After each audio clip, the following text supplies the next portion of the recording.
आज से कुछ समय पहले तकरीबन 2 महीना पहले जननायक जनता पार्टी की प्रदेश कार्यकारिणी की जब मीटिंग हुई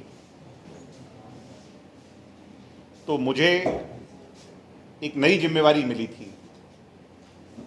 युवा इकाई का प्रदेश अध्यक्ष के रूप में पार्टी ने कमान सौंपने का फैसला किया और तुरंत उसके उपरांत प्रदेश भर में एक नया अभियान जो आज युवाओं के मुद्दे हैं, युवाओं की कठिनाइयां हैं, युवाओं की परेशानियां हैं, चाहे वो शिक्षा जगत से जुड़ी हों, चाहे वो स्वास्थ्य जगत से जुड़ी हों, चाहे वो रोजगार जगत से जुड़ी हों, चाहे वो कानून व्यवस्था से जुड़ी हों, इन तमाम बातों पर प्रदेश भर में एक ऐसा आंदोलन चलाया जाए जिससे एक प्लेटफॉर्म पर युवाओं की आवाज़ को संगठित किया जाए। इसके लिए युवा जोड़ो अभियान जननायक जनता पार्टी ने शुरू किया। मुझे आपको बताते हुए खुशी है कि 2 महीने के अंदर सभी 90 विधानसभा क्षेत्रों में हमें जाने का अवसर मिला, सभी शहरों में जाने का अवसर मिला और तकरीबन 650 गांव हमने इस दौरान 2 महीने में कवर किए। जब हम चले थे तो ये सोच लेकर के चले थे कि युवाओं से गांव में जाकर के बैठ कर के चर्चा करेंगे, उनके सुख दुख को जानेंगे और उनकी भावनाओं को एक मुहिम पर, एक प्लेटफॉर्म पर एकत्रित करेंगे। और जैसे जैसे कारवा और काफिला आगे बढ़ता रहा, प्रत्यक्ष को प्रमाण की आवश्यकता नहीं, इस पूरी मूवमेंट ने एक नया रूप ले लिया। गांव-गांव के अंदर युवाओं ने बड़ी संख्या के अंदर, सैकड़ों की संख्या के अंदर चौपालों में एकत्रित होकर के हम कार्यकर्ताओं का वेलकम किया, स्वागत किया और जननायक जनता पार्टी से एक आस और उम्मीद जगाते हुए भविष्य में वैकल्पिक राजनीति के तौर पर जेजेपी के साथ जुड़ने का प्रण लिया। इस पूरे अभियान के अंदर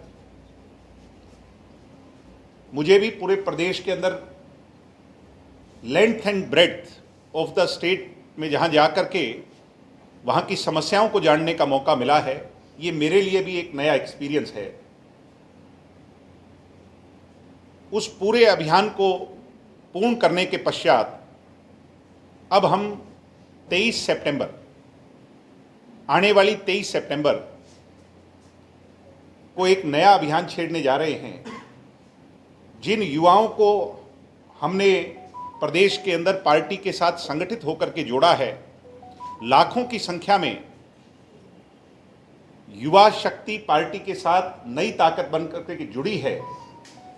उस ताकत का एक मंच पर प्रदर्शन करने के लिए जो युवा योद्धा हमने बनाए हैं, उन युवा योद्धाओं की ताकत को, क्योंकि प्रजातांत्रिक प्रणाली में जैसा हमने सीखा है कि सिरों की गिनती से ताकतें पहचानी जाती हैं, युवा योद्धा सम्मेलन के तौर पर हम शुरुआत सिरसा से करने जा रहे हैं।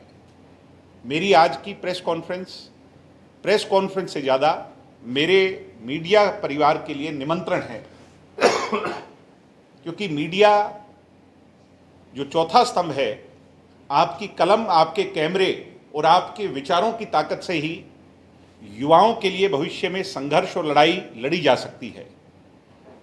आज प्रदेश में आप देख रहे हैं, चाहे वो एचटेट का मामला हो, चाहे वो सरकारी नौकरी पर उसके एग्जामिनेशन को ठीक तरीके से एचपीएससी के ऊपर उठ रहे सवालों का मामला हो, चाहे वो हमारी कितनी परीक्षाएं कोर्ट के अंदर स्टे हों उसका मामला हो, आज प्रदेश की एजुकेशन नीति का मामला हो, आज कॉलेजों में रिक्त पड़ी सीटों का मामला हो, आज यूनिवर्सिटीज़ में राइट विंग एक्सट्रीमिस्ट सोच जो भारतीय जनता पार्टी की रही है उसको कैसे सीड इन किया जा रहा है, उसके खिलाफ लामबंद होने का मामला हो, आज हमारी जो चिकित्सा व्यवस्था है उसकी बदहाली का मामला हो, और सबसे important, last but not the least, job opportunities, भविष्य में रोजगार की राह का मामला हो कि कैसे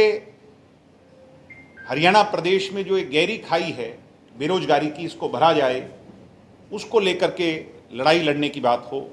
और एक बात जो मैं मिस कर गया, मोस्ट इंपॉर्टेंटली, आज जो प्रदेश की बदहाल कानून व्यवस्था है उस पर युवाओं की जो बढ़ती चिंता है, उसके खिलाफ लामबंद होने की बात हो। इसको लेकर के आज युवाओं को एक प्लेटफॉर्म पे लाना जरूरी है और 23 तारीख से उसकी हम शुरुआत, जैसा मैंने कहा, सिरसा की भूमि से करने जा रहे हैं। मुझे ये उम्मीद है कि सिरसा की ये सभा नहीं बल्कि एक विशाल जो जन क्रांति के रूप में, युवा क्रांति के रूप में एक मूवमेंट जो प्रदेश में हमने खड़ी करनी है, उसका एक बेहतरीन आगाज होगी।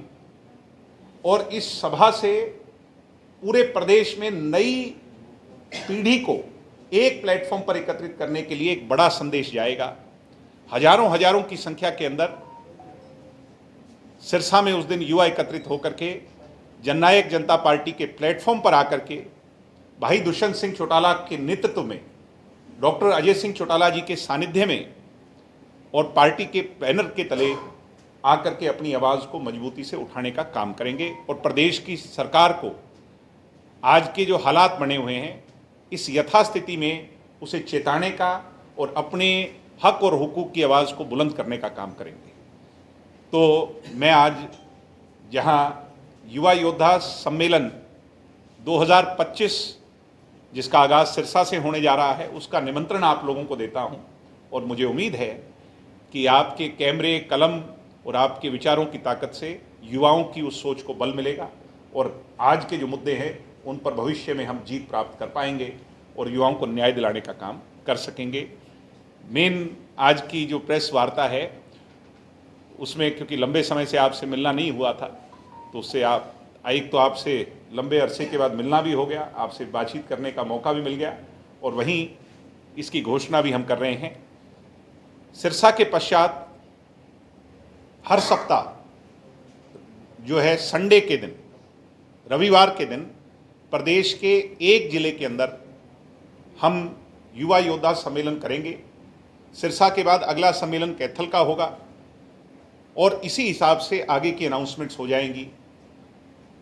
22 सम्मेलन हम मार्च 13 से पहले, जो हमारे आदरणीय डॉक्टर अजय सिंह चौटाला जी का जन्म दिवस है, उससे पहले पूरा कर लेंगे और 13 मार्च को प्रदेश भर का युवा किसी एक स्थान पर लाखों की संख्या में एकत्रित होकर के अपने मुद्दों को उठाएगा, अपनी ताकत का इजहार करेगा और उसका स्थान, उसकी जो जगह होगी वो भी जल्द तय हम कर लेंगे। तो यानी हर सप्ताह मार्च तक ये युवा योद्धा सम्मेलन चलेगा। इसके लिए आपका सहयोग मांगता हूँ, मैं आपका सपोर्ट मांगता हूँ और मुझे उम्मीद है कि मेरे परिवार से, मुझे मीडिया जगत से, मेरी फैमिली से मुझे पूरा सपोर्ट मिलेगा। आप सबका तहे दिल से बहुत बहुत धन्यवाद, बहुत बहुत आभार। दिग्विजय जी, मेरा सवाल है, आपने पूरे प्रदेश में विस्तार किया कार्यकारिणी का, जेजेपी के लगातार जो कार्यकर्ता हैं वो एक्टिव नजर नहीं आ रहे हैं, कार्यकारिणी उनकी घोषणाएं लगातार हो रही हैं, धरातल पर वो कार्यकर्ता नजर नहीं आ रहे। इस बात का जवाब मैं सिर्फ इतना ही कह करके दूंगा कि आपको थोड़ा सा और गौर से देखना चाहिए। आज फील्ड के अंदर अगर सबसे ज़्यादा एक्टिविटी, सबसे ज़्यादा गतिविधि और सरकार के खिलाफ आज मुद्दों पर कोई लड़ाई लड़ रहा है तो वो एक ही पार्टी है। एक दूसरे से लड़ाई तो बहुत लोग लड़ रहे हैं, सरकार के खिलाफ मुद्दों पर लड़ाई अगर कोई लड़ रहा है तो वो सिर्फ जननायक जनता पार्टी है। तो हो सकता है कि आप तक इन्फॉर्मेशन ना पहुंची हो, हम और प्रयास करेंगे आप तक इन्फॉर्मेशन पहुंचाने। 25 को इनेलो रैली कर रही है रोहतक में, बड़ी रैली कल। मैंने इतने, एक तो मेरी बात युवा योद्धा सम्मेलन की बात हो रही है, इससे रिलेटेड कोई बात पूछो, नहीं, उन्होंने वो उनकी रैली है। आज बाढ़ का दर्द झेल रहा है सिरसा बाढ़ का दर्द। एक करके। कल उन्होंने कहा है सिरसा क्षेत्र बाढ़ से यह पानी जल भराव से लगातार तरसता हुआ दिखाई दे रहा है और नेता लोग जो यहाँ पे आते हैं एक चक्कर लगा के चले जाते हैं, ना कोई घोषणा ना कोई उनको राहत प्रदान की जाती है। इसको लेकर कोई खास पैकेज की भी घोषणा नहीं हुई। कल जो केंद्रीय राज्य मंत्री भी आए थे, 2 दिवसीय उनका दौरा है, बाढ़ क्षेत्र में गए, मेरी मांग पैकेज की घोषणा नहीं। और हमारी मांग पार्टी के राष्ट्रीय अध्यक्ष के नेतृत्व में सभी बाढ़ग्रस्त इलाकों का दौरा उन्होंने किया और उसमें निरंतर एक ही मांग रही कि किसान को उचित मुआवजा। आज के दिन उचित मुआवजा 10,000 या 15,000 से काम नहीं चल सकता किसान का। उसको उचित मुआवजा अगर मिले तभी वो इस दुविधा से निकल सकता है। आपने देखा अन्य प्रांतों के लिए केंद्र की सरकार ने विशेष पैकेज के लिए घोषणा की और पंजाब प्रांत में प्रधानमंत्री जी आकर के भी गए हैं। मैं उम्मीद करता हूं कि हरियाणा प्रदेश के लिए भी जल्द विशेष पैकेज की घोषणा केंद्र की सरकार करेगी, जिससे उचित मुआवजा किसान की लागत के अनुसार उसे मिल पाएगा। आज इस संकट की घड़ी में हम किसान को बचा पाएंगे, उसे इस तबाही से, इस बर्बादी से निकालने का प्रयास कर पाएंगे। चोपता क्षेत्र में 60% फसलें खत्म है सर। एक आप कर लो पहले। चोपता क्षेत्र में 60% से ज्यादा फसलें खत्म हो चुकी हैं, चाहे वो नरमा हो 100% वो हमारी मांग यही है, जहां कहीं भी बाढ़ प्रभावित, सेम प्रभावित आज इस व्यवस्था के अंदर किसान दुखी है, उसे 100% मुआवजा मिलना चाहिए, उसे उसकी फसल का पूरा मुआवजा मिलना चाहिए, हमारी मांग। दिग्विजय जी, आपने एक इनिशिएटिव लिया था हालांकि उससे सरकार से पहले कि यूनिवर्सिटीज और कॉलेजेस के अंदर इलेक्शन करवाए जाएंगे।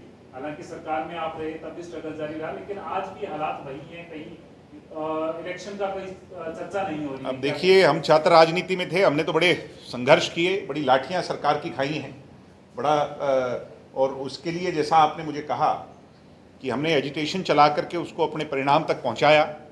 अब ये हमारी जिम्मेवारी तो है ही, मगर उसके साथ साथ जो छात्र वर्ग के हमारे साथी हैं, जो नई पीढ़ी है, उनके कंधों पर ये भार है। हम सदैव उनकी लड़ाई लड़ेंगे। मैं और मेरी पहचान जो है वो छात्र राजनीति से है और मैं जब तक राजनीति में रहूँगा, प्रोएक्टिव पॉलिटिक्स में रहूँगा, तो मैं उस वर्ग की और उस विषय पर लड़ाई जरूर लड़ता हूँ। लड़ाई अभी भी जारी है, निश्चित तौर पर जारी है। आपने पीछे देखा जब HAU के अंदर विषय आया तो हम सबसे पहले वहाँ पहुँचे और अंतिम दिन तक उनको, छात्रों को जब तक न्याय नहीं मिला तो उनकी लड़ाई अपने कंधों पर लेकर के हमने लड़ी। ऐसा ही चाहे हमें यूनिवर्सिटी कॉलेजों के गेट बंद कर करके अपने आंदोलन को एक समय पर दम देने की बात हो और चाहे हमें आमरण अनशन पर बैठ करके उस घोषणा को करवाने की बात हो, हमने वो काम करवाए हैं। अब सरकारें अपना कमिटमेंट अगर फुलफिल नहीं कर पाई तो ये तो दोष सरकारों का है, हमारा तो नहीं है, मगर हम अपनी लड़ाई को आगे भी जारी रखें। कल अभय सिंह चौटाला जी का बयान था सर, आगे बढ़ो ना उनसे, कोई और बात करेंगे। सर 17 से 2 का सवाल किया है हमने, उन्होंने कहा 17% से 2 पे आ गई है सिरसा में जगह नहीं बताई, कहाँ होगा? सिरसा में जगह हाँ, ये सम्मेलन जो है ये जल्द आपके बीच में घोषणा कर देंगे, क्योंकि वो कुछ परमिशंस लेके ही उसके बाद ही तय हो पाएगा। दिग्विजय जी, जो आप कई मुद्दे लेकर के चले थे, खास करके डबवाली को लेकर के, चाहे वो रिफाइनरी के खिलाफ, मैंने रिफाइनरी के विषय में, चाहे पूरा संपूर्ण जिले की जो बात हो, कहाँ तक पहुंचे? रिफाइनरी के विषय में मैंने दोबारा सरकार को भी और रिफाइनरी के लोगों को भी लेटर लिखा है। कुछ मुद्दों पर रिफाइनरी ने काम किया है और बहुत से मुद्दे ऐसे हैं जिस पर रिफाइनरी ने अभी भी, ये कह लीजिए कि लोगों को उसमें रखने का काम किया है। तो मैं उम्मीद करता हूं रिफाइनरी के जो वहाँ पर मुख्य प्रबंधक हैं, आदरणीय सरदार चरणजीत सिंह जी और लोग भी हैं, मैं उनसे फिर वार्ता करूंगा, फिर प्रयास करेंगे, हम जाएंगे, उनसे मिलेंगे और उम्मीद है कि लोगों को न्याय मिल पाएगा। जहाँ तक जिले की लड़ाई की बात है, हमने अपनी रिप्रेजेंटेशन सरकार के सामने बार बार रखी है, पंचायत मंत्री से मिलकर के रखी है क्योंकि उस मेंबर की, उस कमेटी के वो हेड हैं, और लोगों से रखी है, मुख्यमंत्री को लिखा है।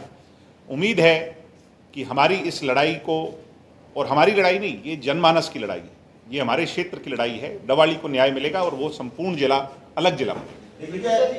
नहरी पानी का मुद्दा भी आप उठाएं, क्योंकि अभी बाढ़ आई हुई है, फिर भी नहरें 1 हफ्ता का ही अभी शेड्यूल है, 2 हफ्ता का नहीं बना। जब हम सत्ता में थे तो किसानों को नहरी पानी की इलाके में कभी कोई समस्या नहीं आई और लोग इस बात को एक्नॉलेज करते हैं कि दुष्यंत चौटाला के रहते हुए पानी का न्याय सिरसा जिले के साथ हुआ, और हमारी सत्ता चले जाने के बाद इस नए प्रारूप में पानी की बदहाली, पानी की कमी, समय पर पानी ना मिलना, इसके लिए किसान आंदोलित रहा है और उस आंदोलन में किसान की आवाज़ जननायक जनता पार्टी सदैव बनती रही है और आगे भी बने। आप इस बात की चिंता ही छोड़ दो कि किसान की चिंता हमारी चिंता है। युवा नेता सम्मेलन करने जा रहे हैं, आज युवा नशे की तरफ बढ़ता जा रहा है, नशे की करने बढ़ता जा रहा है, उसके लिए क्या प्रयास? बिल्कुल, ये एक बहुत चिंता का विषय है। नशे से पार पाना जहां सरकारों का काम है, पुलिसिया तंत्र का काम है, वहीं पॉलिटिकल रिस्पॉन्सिबिलिटी के साथ जो समाज को तब्दीली, समाज की सोच में तब्दीली लाने की बात है, उसमें जिम्मेवारी हमारे जैसे लोगों की भी, और उसके लिए हम प्रयासरत हैं। चाहे वो सामाजिक संस्थाओं के माध्यम से या राजनीतिक मंचों पर भी हम प्रयासरत हैं और भविष्य में भी रहेंगे। ये हमारी जिम्मेवारी है। डबवानी में आपने शुरू किया था सर, इसको लेकर कर रहे हैं, अभी भी कर रहे हैं लगातार। देखिए, रिजल्ट एक दिन में कभी नहीं आएगा। हमने बहुत सारी लोगों की लाइफ के अंदर चेंजेस लाए हैं, हमने बहुत सारे लोगों की मदद की है, और मैंने जैसा बार बार कहा, इस विषय पर मैं केवल सरकार को घेर करके काम नहीं चल सकता। इस विषय पर सबको बदलना पड़ेगा, समाज को बदलना पड़ेगा, गांव के लोगों को, पंचायतों को सशक्त होना पड़ेगा। मैंने देखा है जिन गांव की पंचायतों ने प्रण लिया है वहां नशा कम हुआ है, और वहीं नौजवान पीढ़ी को एजुकेट करना पड़ेगा, उन्हें दिशाहीन युवा को दिशा देनी पड़ेगी, स्पोर्ट्स की तरफ आगे ले जाना पड़ेगा, एजुकेशन की तरफ आगे ले जाना पड़ेगा। तो हम प्रयासरत हैं और मुझे उम्मीद है कि हम अपने क्षेत्र को जो है नशे की इस बुरी गर्त से बचाने में भविष्य में कामयाब। दिग्विजय, हिमाचल में भी नुकसान हुआ, पंजाब में बाढ़ से काफी नुकसान हरियाणा में। ये बीजेपी का दोहरा पैरामीटर है कि वो राजनीतिक और चुनावी समीकरण के हिसाब से, जहां पर चुनाव जिस हिसाब से होते हैं उस हिसाब से लोगों के दुख को जानती है। तो बीजेपी के उस बाइनोकुलर में, उस चश्मा में हरियाणा का चुनाव अभी 4.5 साल के बाद है, इसलिए हरियाणा के किसानों की, हरियाणा के लोगों की चिंता बीजेपी को आज नहीं है। ये बहुत चिंता का विषय है। तो आज वो उठाया जाएगा। अगर प्रधानमंत्री जी यहाँ से 200 सवा 200 किलोमीटर दूर आ सकते हैं तो हेलीकॉप्टर की एक लैंडिंग यहाँ भी हो जानी चाहिए थी, जिससे यहाँ के लोगों को निजात मिल जाती, यहाँ के लोगों का दुख और दर्द जो है दूर हो जाता। 23 सितंबर को जो चरण सिंह जी का 123वां जन्मदिन है, जी, जिसमें आप ये शुरू कर रहे हैं, तो ये इससे बढ़िया तो शुभ अवसर ही नहीं हो सकता। 25 के आपके क्या क्या कार्यक्रम? 25 के हमारे कार्यक्रम जल्द पार्टी घोषणा कर देगी, 1 या 2 दिन के अंदर अंदर। 15 तारीख का कल यानी तय है, पार्टी ये तय करेगी कि 25 तारीख को जननायक की जयंती हम किस रूप में